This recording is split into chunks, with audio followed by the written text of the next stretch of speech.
औज़ुबिल्लाहिमिनश्शैतानिर्रजीम बिस्मिल्लाहिर्रहमानिर्रहीम।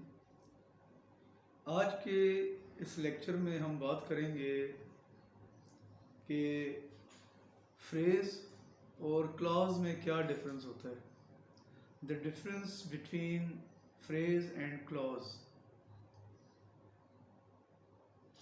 अच्छा, इसको मैं कुछ एग्जांपल्स के ज़रिए इसको स्टार्ट करता हूँ, आपको बात क्लियर होगी। हम डेली लाइफ में जो अल्फाज इस्तेमाल करते हैं, अब जैसे मैं कहता हूँ आपके सामने, मैं कहता हूँ कि ऑन द टेबल, राइट। आपने कहा जी इसका मतलब है जी मेज़ के ऊपर, ठीक है।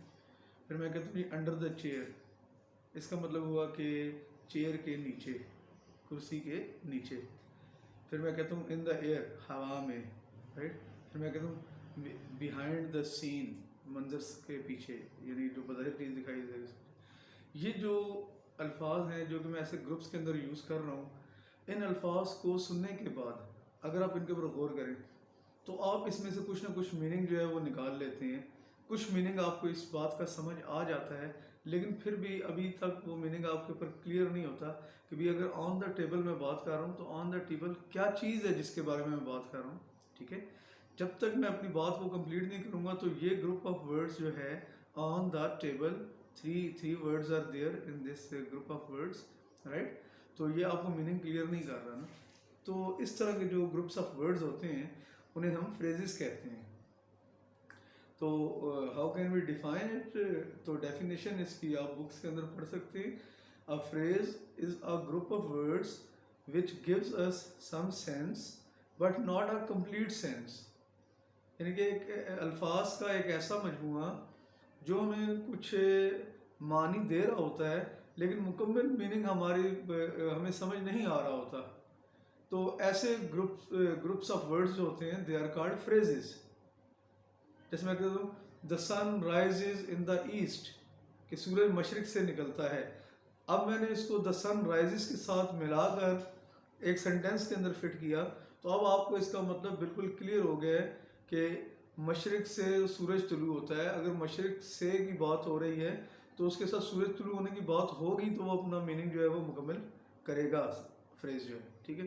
तो फ्रेज जो होती हैं इंडिविजुअली, फ्रेजेस जो होती हैं वो अपना पूरा मीनिंग अदा नहीं करती, लेकिन जब हम उनको जुमलों के अंदर फिट कर देते हैं तो अपनी प्रॉपर प्लेस के ऊपर जब जाकर वो फिट होती हैं तो फिर वो हमें कंप्लीट सेंस देती हैं, राइट।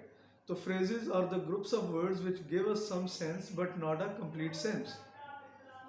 तो इसकी मज़ीद एग्जांपल्स जो हैं वो आप पढ़ें, बुक्स के अंदर देखें, आपको थोड़ी सा उसका कंसेप्ट क्लियर होगा, फिर आप मेरे साथ कंसल्ट भी करें। अच्छा, दूसरी बात है जो हम करने जा रहे हैं वो है क्लॉज।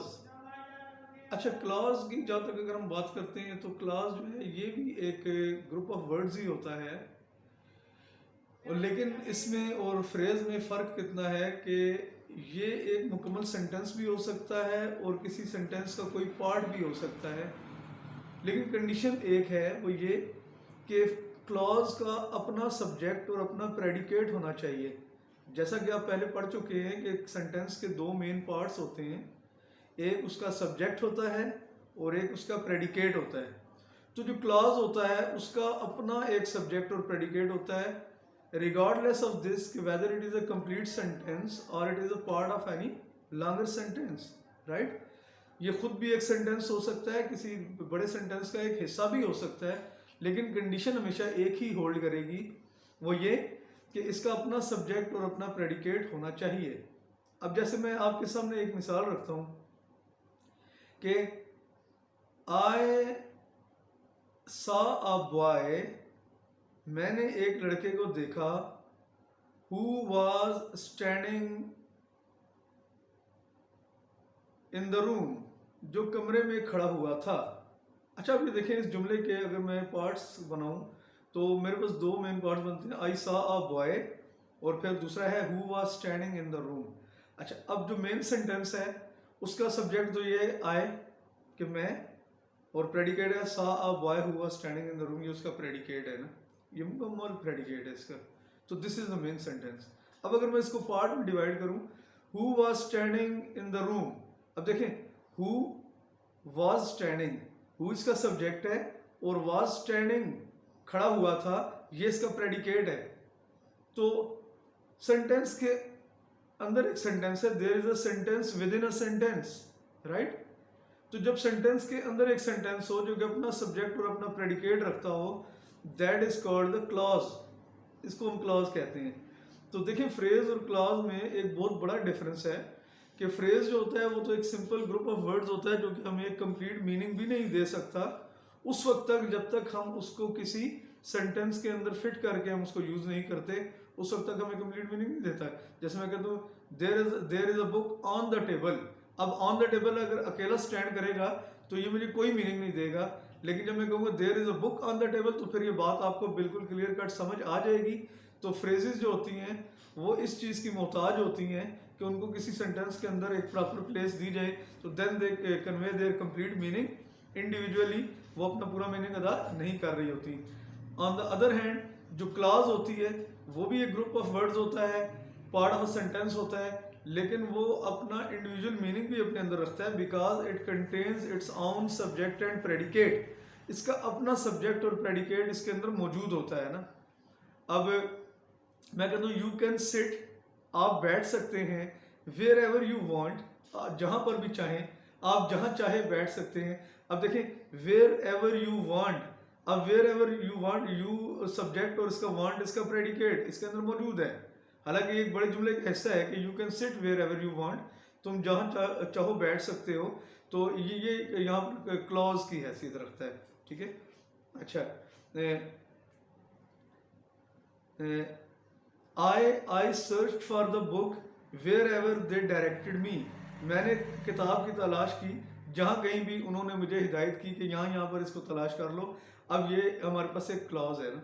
तो लैंग्वेज के अंदर जो सेंटेंसेस होते हैं वो एक सेंटेंस बता दो खुद भी एक क्लॉज होता है, इस सूरत में हम उसको मेन क्लॉज कह देते हैं कि ये एक ही क्लॉज है, सेंटेंस सिंगल क्लॉज के ऊपर मुश्तमिल कर रहा है। एक सेंटेंस टू क्लॉजेस के ऊपर भी मुश्तमिल हो सकता है, या मोर देन टू क्लॉजेस भी एक सेंटेंस के अंदर मौजूद हो सकती हैं।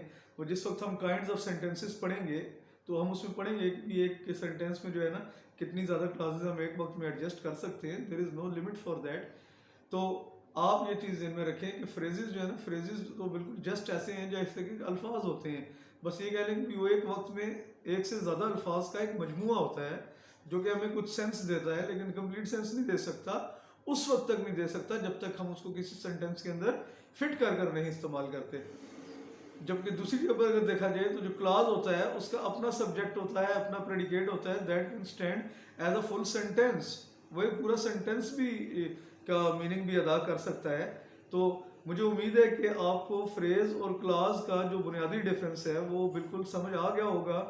अभी भी अगर इसके बारे में आपको कोई शकूक शुबात हैं तो आप बुक्स को पढ़ें, बुक्स के साथ अपना रब्ता जोड़ें, आप इंटरनेट को कंसल्ट करें, वहाँ से आपको पता चलेगा कि फ्रेज और क्लॉज किस तरीके से सेंटेंसेस के अंदर हम इनको एडजस्ट करके इस्तेमाल करते हैं और किस तरीके से हम मल्टीपल पर्पसेस के लिए इनको इस्तेमाल करते हैं इंग्लिश लैंग्वेज के अंदर।